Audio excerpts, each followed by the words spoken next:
So thank you so much for coming. My name is Caitlin Beckemeyer. I work for the Nature Conservancy, and I am the project manager for the project we'll be discussing.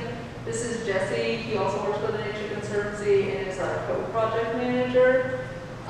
So yeah, today I'd like to discuss with you all the project we have going on, the wetland restoration, and this is our 30% design meeting. So our current engineering designs are only at 30%, so this is the prime time to get feedback and input from the public. So we're making sure we're giving you all a natural area that you want, and you'll see out there what things that you want, and making sure that we're getting everyone's feedback, because this is y'all's home. We want to make sure we're doing this right by you. With that, who's all involved? So, like I said, we're the Nature Conservancy. It is an international organization, but we are located up in Toledo, is our office.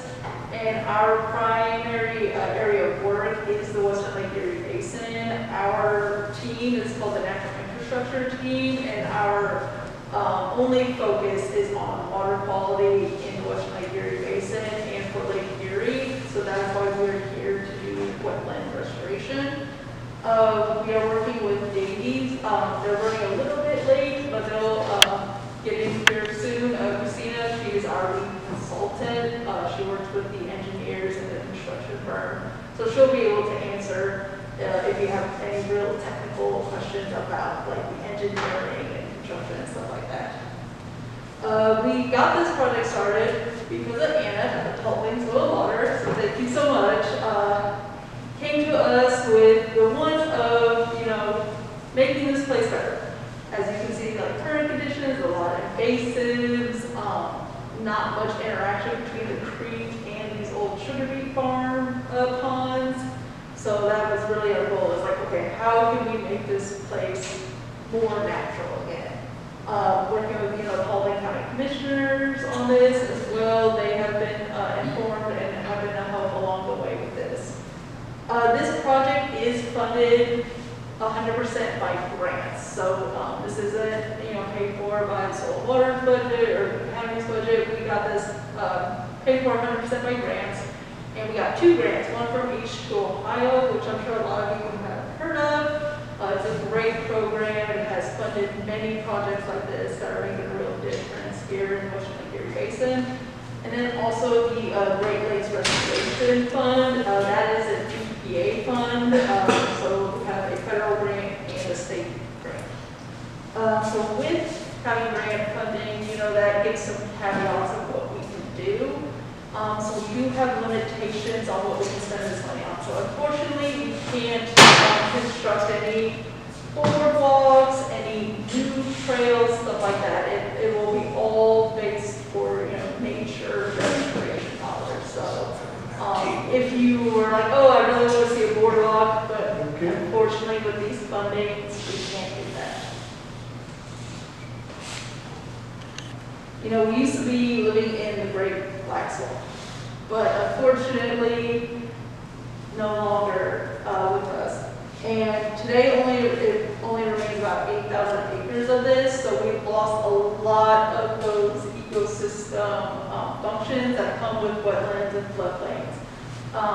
So what we're trying to recreate here are those natural areas of the wetlands and the floodplains. So our primary goal is the nutrient reduction. So wetlands are the nature's kidneys, and then also the floodplains are like sponges, so to hold on to those flood waters whenever they're coming downstream. A little bit of history about the site. I'm sure many of you already know this. That back in 1910, the German-American sugar beet factory was here, and that's what constructed these 3 ponds. These ponds were not, meant for fish habitat. They were not meant to hold water long term. They were just, meant for the sugar beet washing and stuff like that during this process.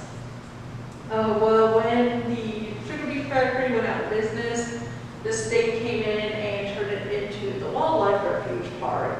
And they did try to keep the pond stock to make them more fish habitat focused, but unfortunately because they were not constructed to have an impermeable bottom, that just long-term didn't work. We could not hold water in these, so that's how they turned into what they were today.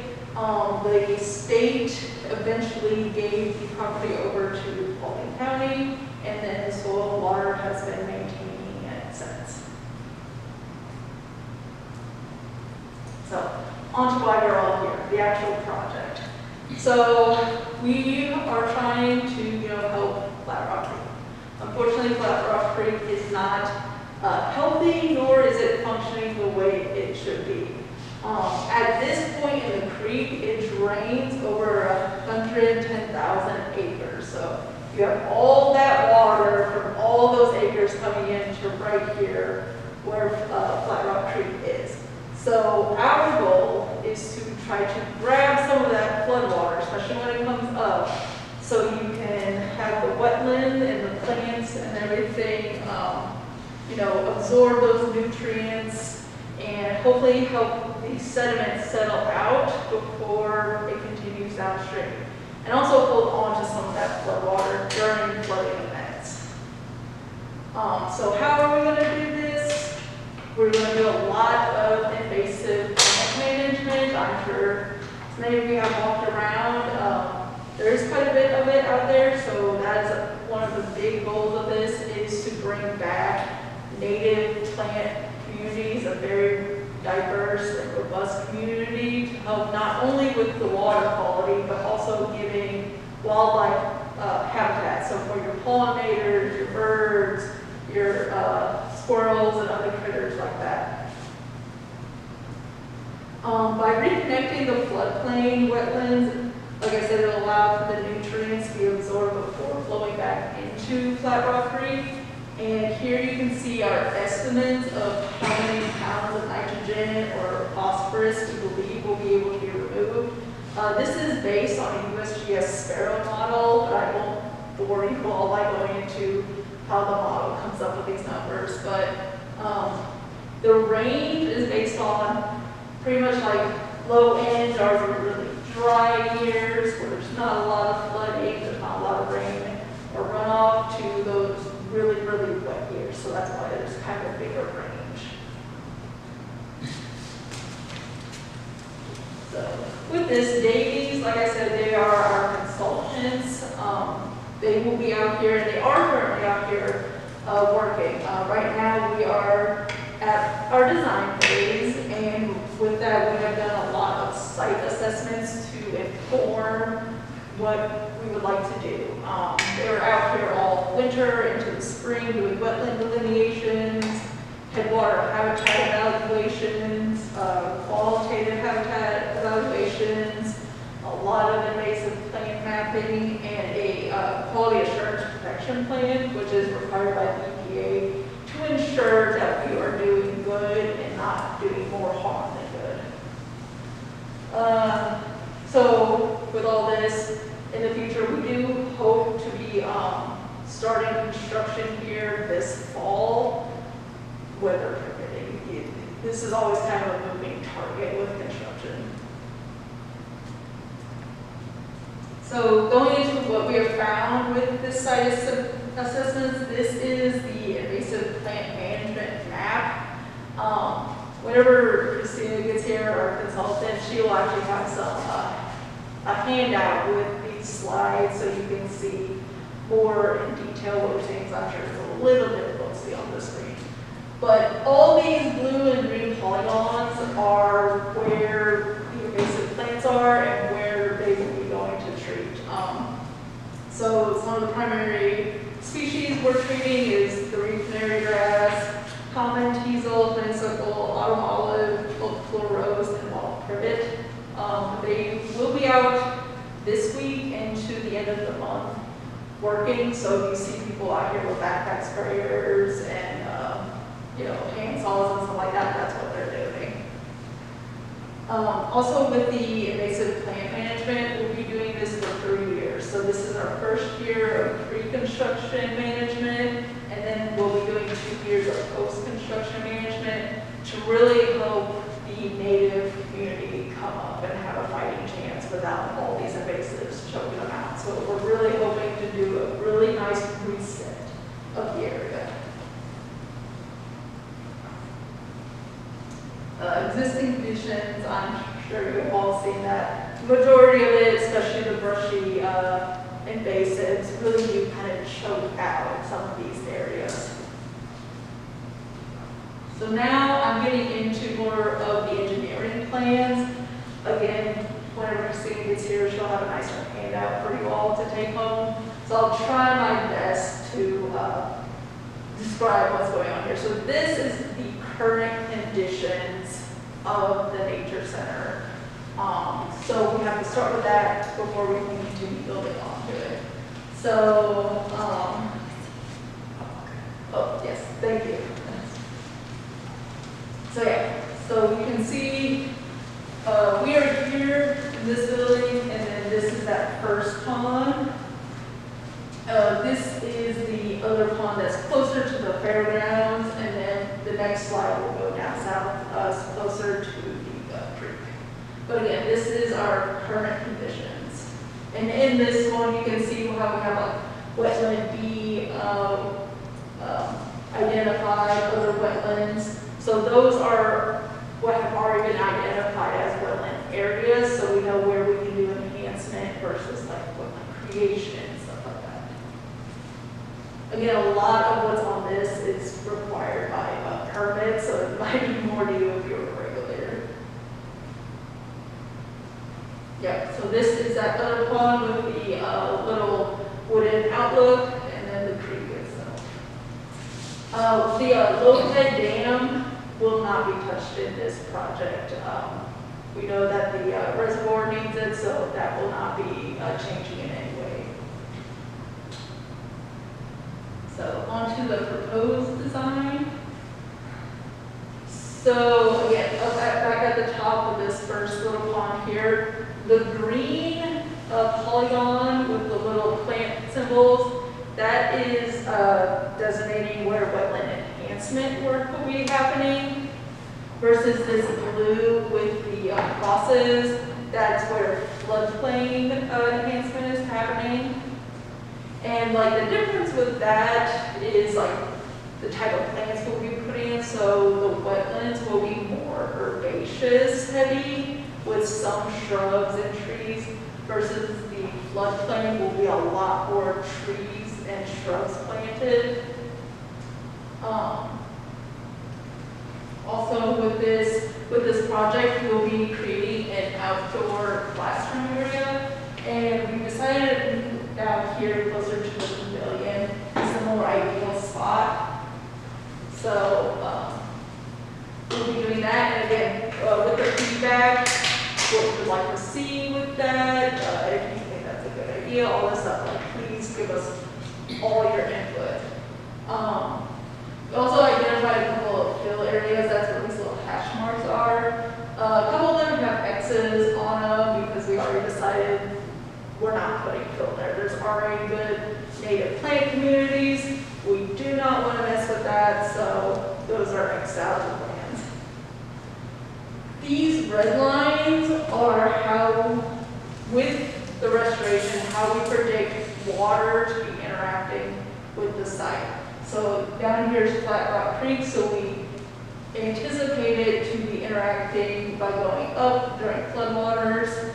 And then with these dark lines, you'll see more of them on the next slide. These are where we're going to be breaching those old pond berms and putting in water control structures. So they won't be totally taken out, because we do want the trails to be where they are. And you know, after this, they will be put back into the condition they were prior to construction. But we will be putting in, they're called agri-drains. I'll show you a picture of what those are later. In here, so water from the creek will actually get into the wetland cells.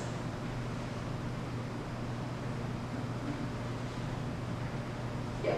And then down here for that further pond, again, a lot of wetland enhancement will be happening in there. And that's where you can see You'll have about 3 of those water control structures. And again, that's how we expect whenever the creek floods up, it'll flood into this area, and as it continues to come up, we want it to go into this wetland area so we can treat the water, have water in there, stay in there for a while, also for habitat, before it does eventually drain back out. So this is more so like what the earthwork is going to look like. So those darker lines, those kind of squiggles, are where earth is going to be placed or taken out. And so this one, in this wetlands, right behind us, there will be a lot of like micro topography earthwork happening, and I'll show you kind of a picture of what that looks like, a couple of slides. But it will be very gentle earthwork, like making some divots here and there, and not like a massive hole or anything like that. Because what we're trying to recreate is those like micro pools, those vernal pools that a lot of critters like your amphibians, your frogs, your salamanders need. So that's what we're trying to recreate. And then that squiggle up there at the top, that is where we'll be making a small mound. It's not going to be very tall, but because when you take dirt out, we got to put it somewhere. So that's where we'll be placing it. Again, you got to get different topography in there for habitat. So down in here in the floodplain area, these will be larger, well, shallow depressions, but made a little bit larger than that microtopography. Again, I'll show you kind of a picture of past projects of what that would look like. And then this, along this little ephemeral stream or a spring down there, we're going to be putting what's called analog beaver dams. So essentially, we're just going to make a series of beaver dams and let the stream actually naturally restore itself. And like down here, where we're going to be putting in that, water control structure, we'll also be making a little shallow scrape there as well.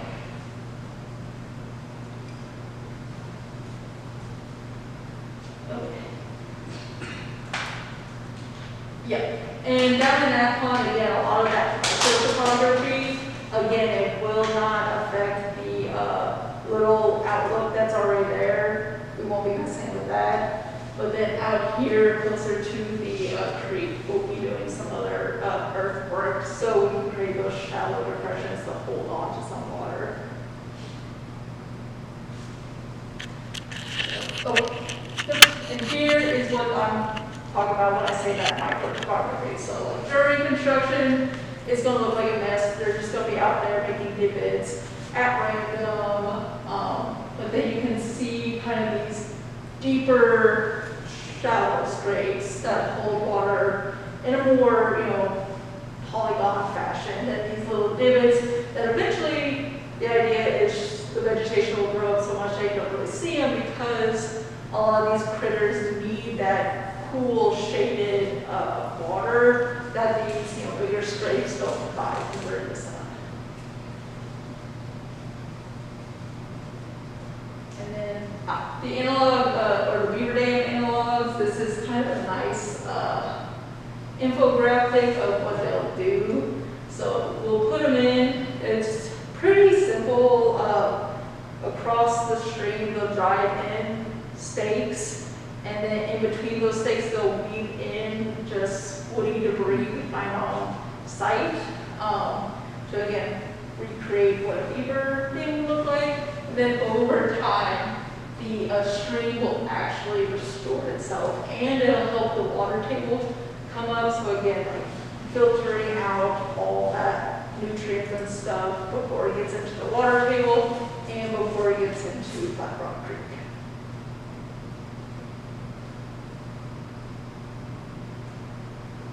This is what an aggregate water control structure looks like. It's used a lot in ag. That's primarily who uses it. But they are not large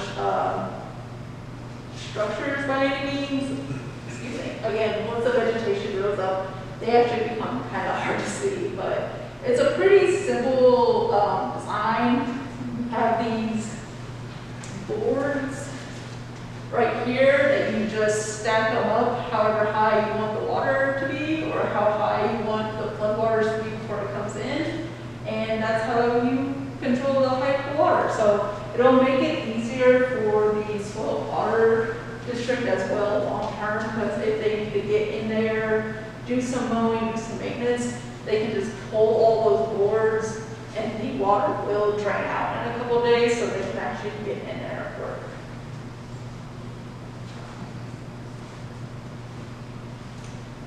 All right, so community benefits and engagement with this project.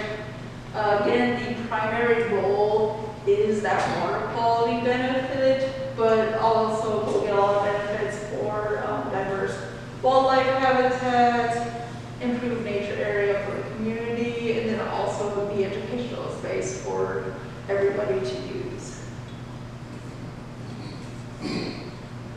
Upcoming events, like I said, they're out there currently doing invasive plant management. They'll be here for a couple weeks, ensuring that we get a good kickstart on controlling these plants as they are hitting their growing season.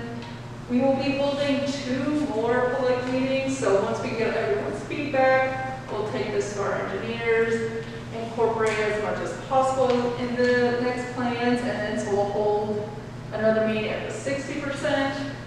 So again, we'll have another presentation like this, go over everything, get your feedback there, and then a final meeting when we have the final plans that are like construction ready to go, making sure everything is up to snuff for everyone. And those will be probably a couple months out, because again, this does take a little bit of time. But we do plan on having construction this fall. Prior to construction, we'll do another round of invasive plant management. Then we'll hit construction. That should take a few months, a month or 2, depending on weather. During that time, we will not close down all the trails. They'll just close them down in the sections they're working in. So some parts of it will still be able to be used during construction, so it won't be completely shut down. And then, like I said before, after we're done with construction and planting, we will continue to come out to control the invasive species. And with that, thank you again for coming out. Here's the QR code to the questionnaire, or there's a paper copy. If you can fill it out and leave it with us today, that would be greatly appreciated. Yes. So if you have any questions right now, we are free to take them. Yeah. Steve Sprout here, and I, Jim Franklin. I worked for Soil and Water for about 25 years. And we were heavily involved in the initial founding of this property when we first acquired it. Awesome. We've got some of the first trails through here back in the 90s and helped design and build this building. So we're very interested in what you're doing.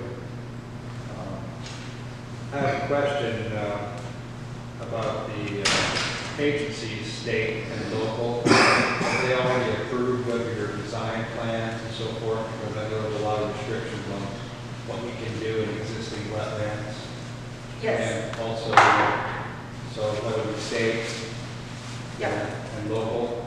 And then one further step on that, I remember when we acquired the deed, that there were deed restrictions also placed upon the property. So you aware of that?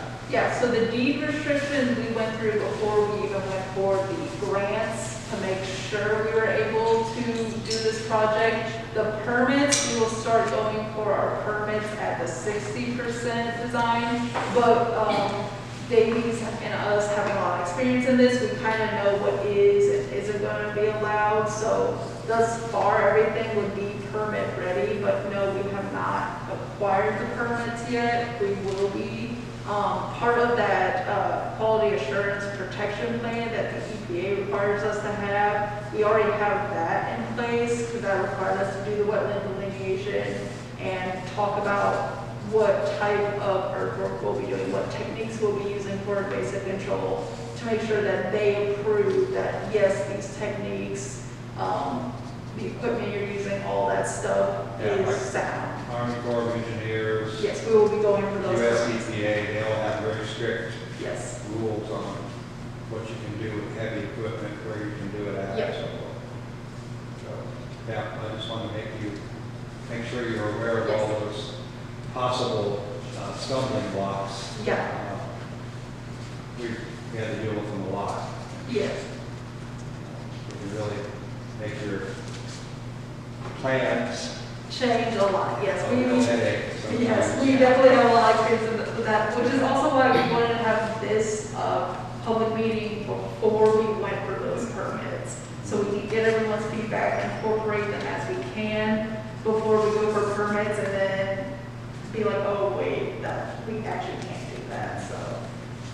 And Caitlin, you guys have experience Oh, doing, like, this is what many they do. experiences, So they yeah. have the headache of dealing with all those permits on a regular basis. I'd like to make myself available.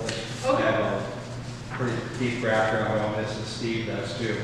We've been involved with wildlife activities and habitat restoration in this county for decades. Yeah, we would love that. You know, we give you our names and numbers, and if you need help or any questions. We have a Absolutely. pretty deep reservoir on some of this stuff. So Yeah, we we're would both love that. retired now, kind of, sort of. So you're volunteering all your hours? We got some backpack sprayers. No, I wouldn't go that far, but as far as like information or Yeah, that would be, background or. I've got a question too, probably 35 years ago or so, probably Tim's been here long enough to know that, and Greg has. We dedicated a monument back there for Nick Lott. yes. A group of us got together. Nick was he was not only a hunter, he was outdoorsman. Yep. We'd like to have that left alone. Yes, that area will not be touched by earthwork or anything like that. We are doing some invasive management back there, but it is not going to change. Yeah, we'd like to have that not disturbed. Not disturbed as in no invasive control either, or I'm sorry. like you don't want any invasive control there either, or just not Well, earthwork? yeah, through the years, I haven't been back there this year, but, you know, we went back and put walls around and all that kind of stuff. That was kind of his favorite spot, Okay. so we like it left alone. That spot. Yes, yeah. Not the whole thing. Oh, okay, yeah. No, Anna and the commissioners have pointed out that area, and yes, we are not going to be disturbing that area. This is Christina, by the way. She is our consultant for Davey. Apologies for being a little late. I came out from Cleveland, so it was a little haul for me with. Traffic. Yeah. I did bring they're a little small, so apologies. We really want your feedback, which is why we're showing you this. This is at our 30% design stage, so we're not too far along in it, and this is where the rubber really meets the road in terms of where we want to be making design changes. So right now, did you guys walk through kind of the basic, what we're proposing to do? Okay, great. I have one quick question. Sure. On your water control structure, so you're going to capture the water from the creek, and you're going to try to hold it at a higher level as it escapes. Yeah, the idea is with the agri-drains, we want to promote inflow from the creek, but then you can set that water level to what you want it to be once it's already in the cell. Yeah, instead of higher, I used to work with construction Great. myself. So you're going to try to capture it and hold it back, and then let it out at your management, whatever your management practice might be for whatever Yeah. habitat you're trying to establish. One of the things that we have a lot around here, we talked about is shorebirds during migration. So we had often talked about, trying to create more mud flats during the spring migration for the shorebirds and such. So that could be incorporated into your management plan, maybe? Oh, yeah, I think we could easily do that. Oh, yeah. You know, you get that periodic inundation, and then you let it draw down, and then you get those nice mud flat developments. That was actually my internship, my first real conservation job was working at a refuge, and that was my job, was putting in boards, pulling them out, exactly before making mud flats for shorebirds. Yeah, we would love to gear this for bird habitat. Yeah, because those little seasonal Yep. decisions, you know, can make a big difference during migration for those type of birds. Yeah, and we will be, because, long-term management will be, Paulding County Commissioners and the soil and water, but we will be leaving with, management plans, stuff like that. Yeah, because as they stand now, we really have no control over that water allocation. But with what you're going to do, you'll be able to put Yep. together a management plan, that will match, what we're trying to bring in Right. as far as waterfall and so forth. Yeah, and then, the engineers, before they leave, they'll have the elevations set, so we can mark, okay, 3 boards will get you this much water at this height, 6 boards is this Who will much. be managing that part of the, putting together that management plan, and who will be doing the daily operations of those structures?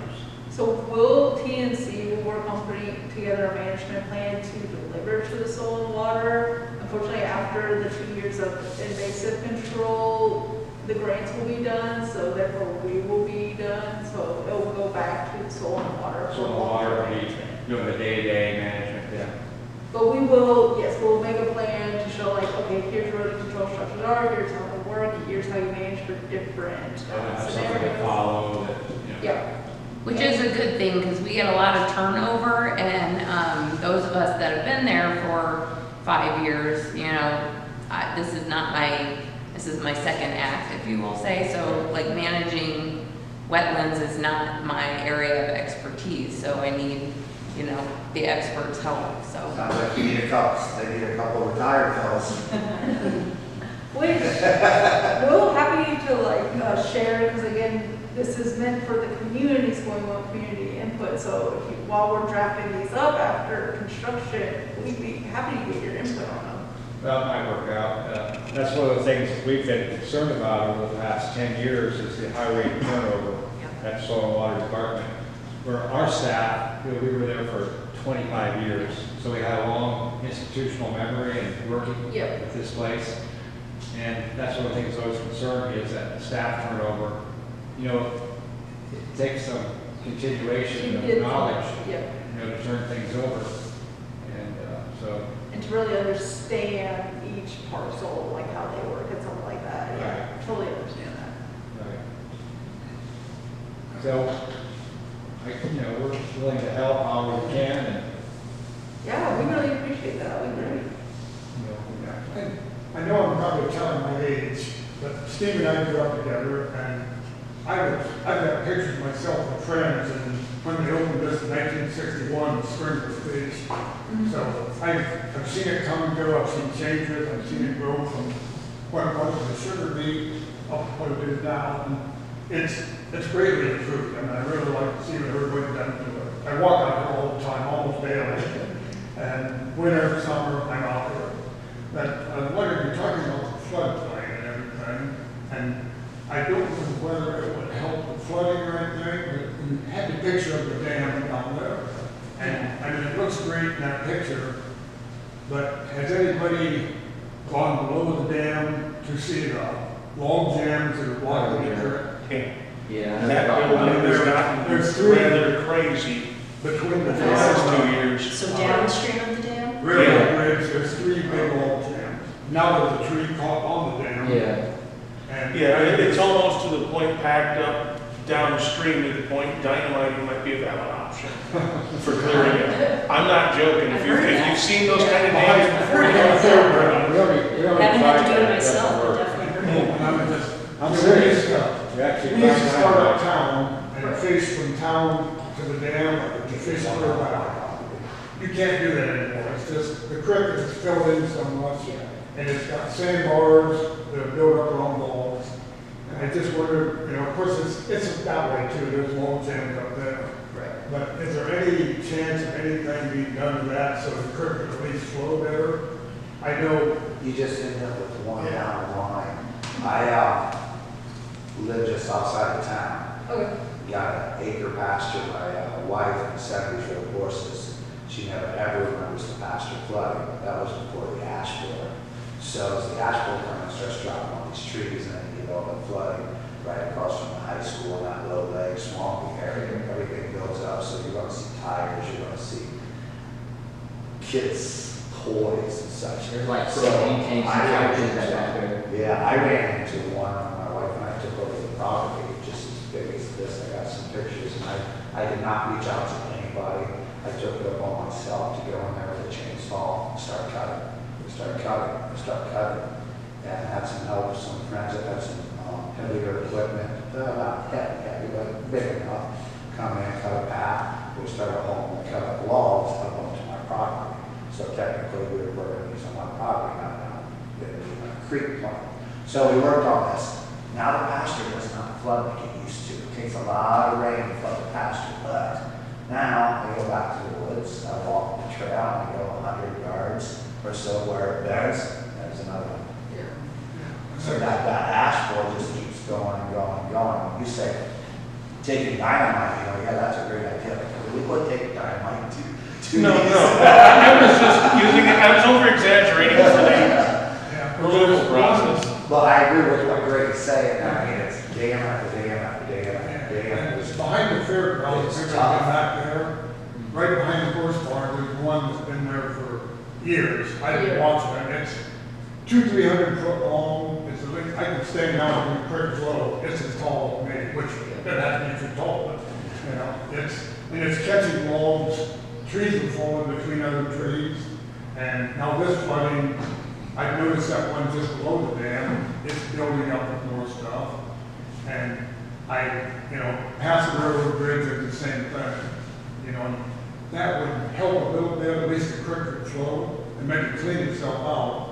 But I know the flooding we get is not from the rain we get in Paulding a lot, it's from the rain they get out west. Everything runs down this way. If we get an inch here, and they get 3 inches up there, 2 days later, we're flooding. Yeah. But it's kind of depressing when I walk the creek like I used to, and I see these log jams, and some of them are so big, the creek is actually starting to cut through the road. They're not jams, they're dams. Yeah, and then it undermines other trees, so they fall in. And, I would like to help if I could on it, but I thought I'd come out here and maybe, what they're doing here is great. I like when they're cleaning the vegetation out so you can see the ponds.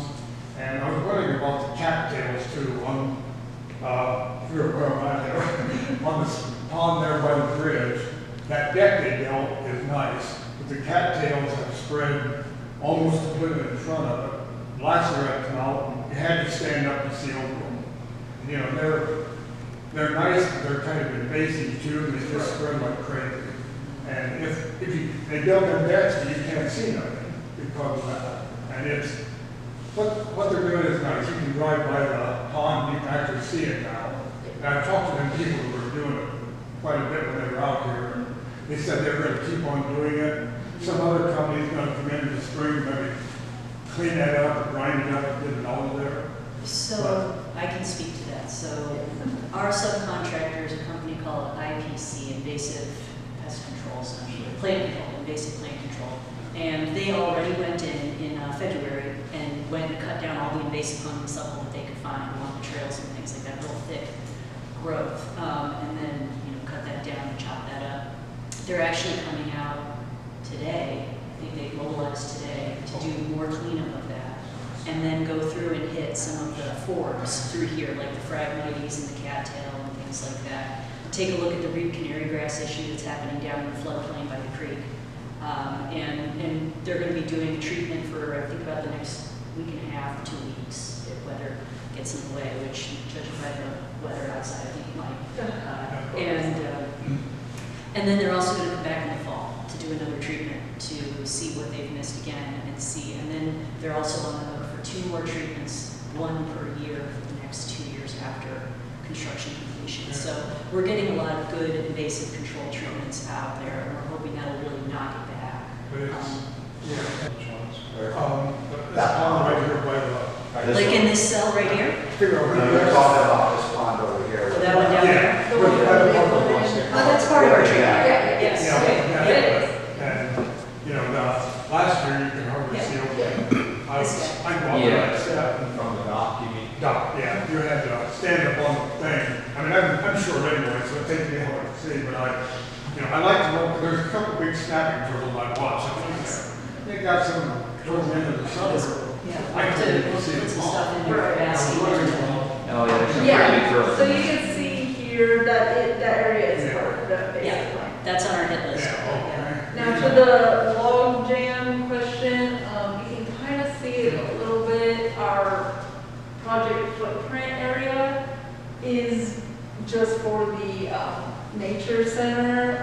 Where we first started this, Anna did take us down that way and showed us those log jams and stuff like that. Unfortunately, those are outside of the project footprint area, and these restoration grants, those are not primary things people want to spend money on, so no, we're not going to be cleaning out any log jams.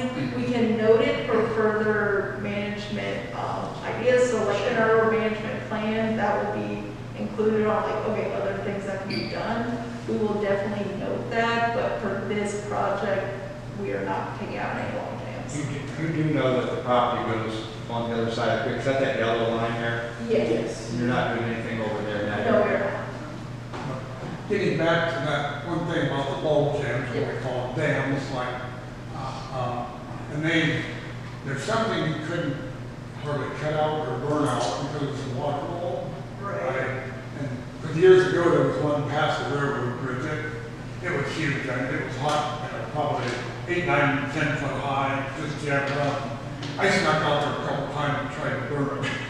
And it was a water, it wouldn't burn. Right. You know, it burned a little bit, but I don't know whether they'd have to cut it up in pieces. Yeah. Especially that one behind the fairground. Usually it's chop and move. You know, Yeah, it's usually how you have to do it. or, Unless you Yeah. do dynamite, which you can't do.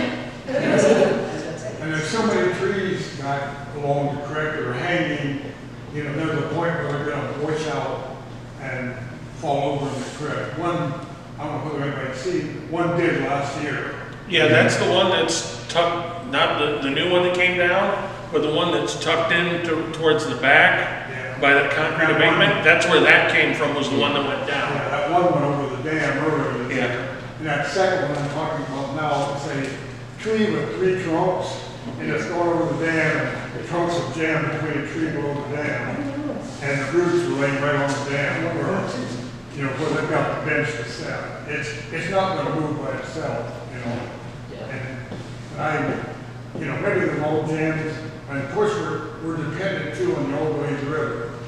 You know, once the Old Ways gets to a certain point, flat rock can't flow into it.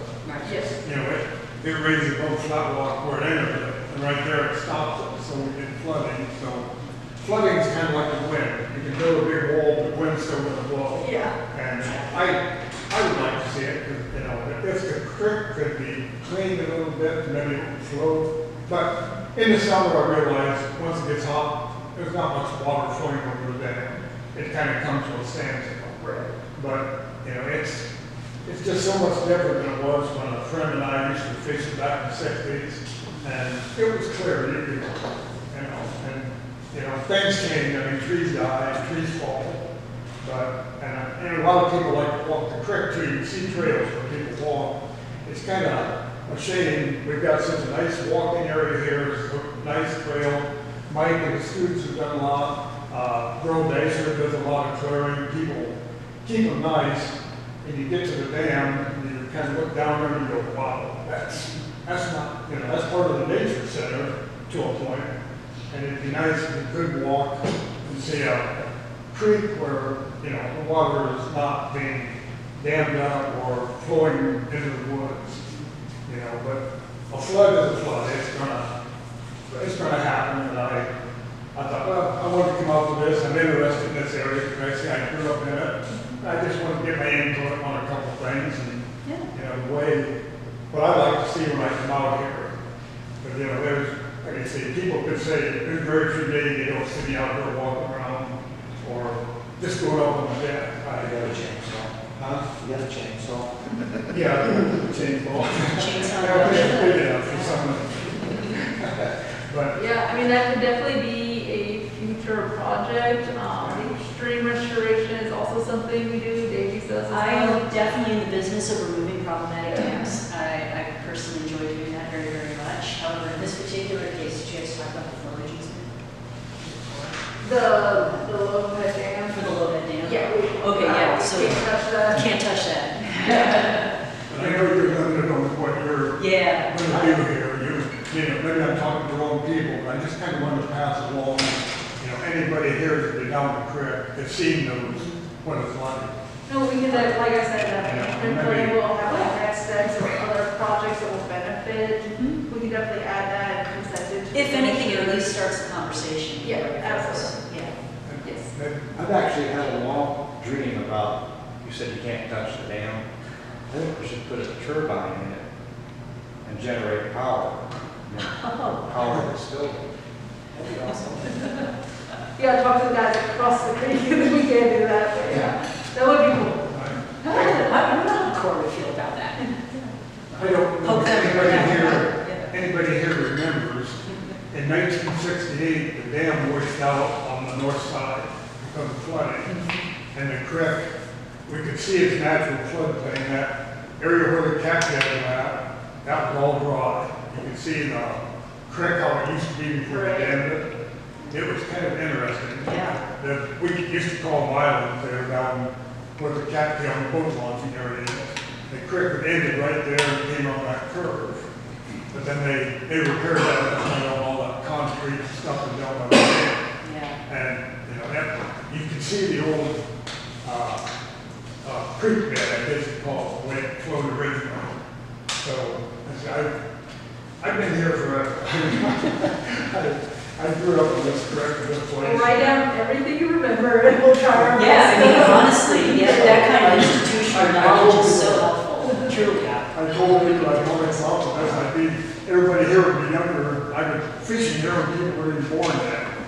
So, you know, it was interesting. I'm glad I come out, and I hope, Yeah. and I just hope things, the way they're doing it looks better, it looks a lot better than it did. That's the hope, yeah, and we're just trying to really amp up the habitat through here, it's in recovery, it's a system, what we call a system in recovery, it's still definitely impacted from past human disturbance, but you can see it starting to move back, shift back to a more natural state. And we're just gonna try to help it along and enhance it in certain areas, and kind of take it in the direction it's already trying to go. Yeah, that was getting pretty brushy growing up, out in here, it was getting, you couldn't see a lot. Yeah, the big problem is when those invasive species like honeysuckle get hold, they just outgrow everything, and they just come in so thick, really. So what we're hoping to do is once all those invasives are knocked back, part of this is, which is not part of what I've given you because that's going to be more of a 60% design thing, which is something that we would love to have your feedback on as well. Like we could involve them when we put together an initial planting plan, you could send it to them for review and input. Yeah, that sounds That would great. be perfect for someone with, background in environmental work and things like that and ecology. So that would be terrific if we could get your feedback on that. We're going to be replacing a bunch of these invasives that we remove with native seed and plants. So hopefully we can get some really nice habitat for birds going through here and other animals. And so yes, we'd love to get your feedback on that. Tim, years ago, didn't they trying to get a group of people together to clean the creek? I think I joined the group, but then couldn't get permission or something. Yeah, we actually did. Nothing happened. We actually did the whole creek. It's a whole thing. All the way to the pain and a little bit beyond that, actually. But then I thought I joined something, they were gonna do it another direction, Well, and then I never heard anything. it was a massive undertaking. Yeah. We spent, Tim, I don't know, 2 months?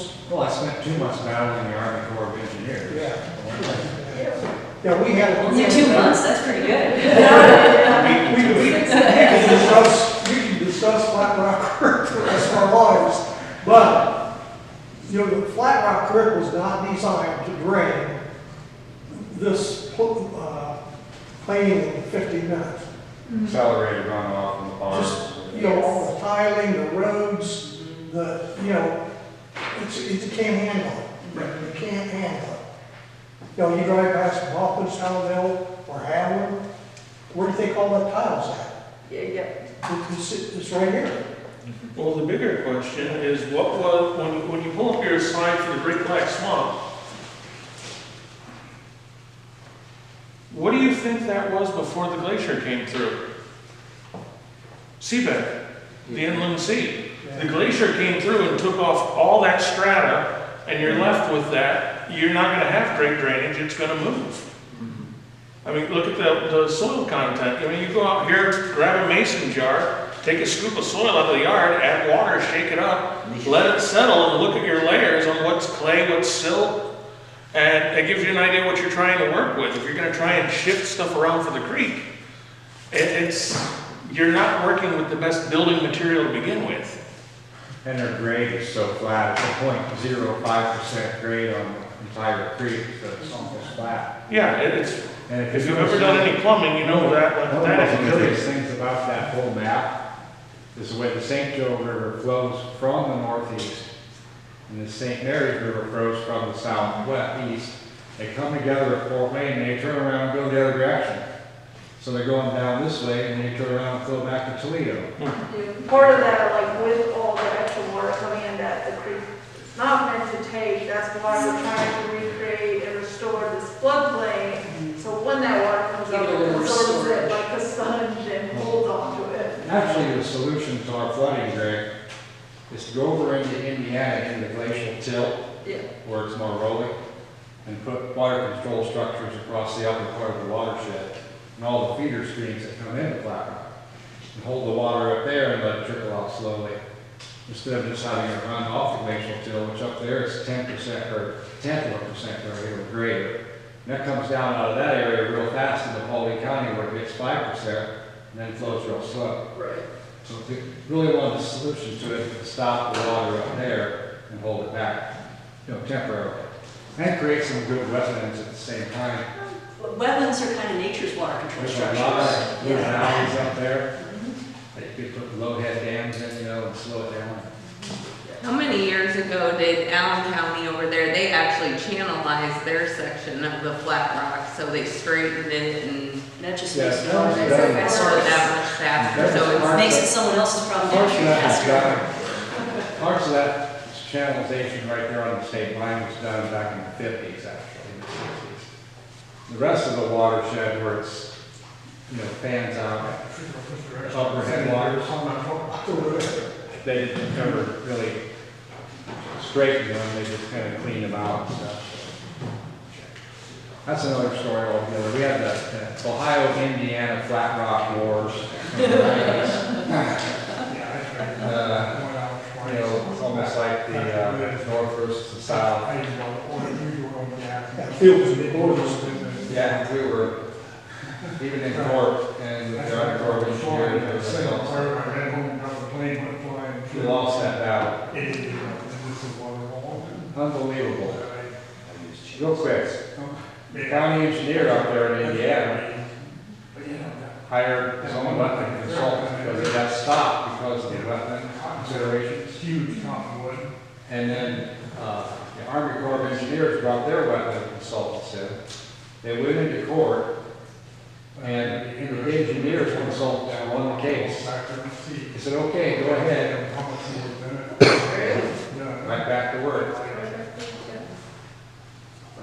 Again, thank you for all your feedback. Please fill out the questionnaires. Again, we have paper copies. If you'd rather do them online, we have QR codes. And if you don't mind leaving your questionnaires at that front table for us so we can compile them all. And then we will be sending out press releases like we did for this meeting, advertising for the next one. And I have a couple of business cards. Months down the road. Again, thank you so much for taking your time coming out and, talking with us. Thank you.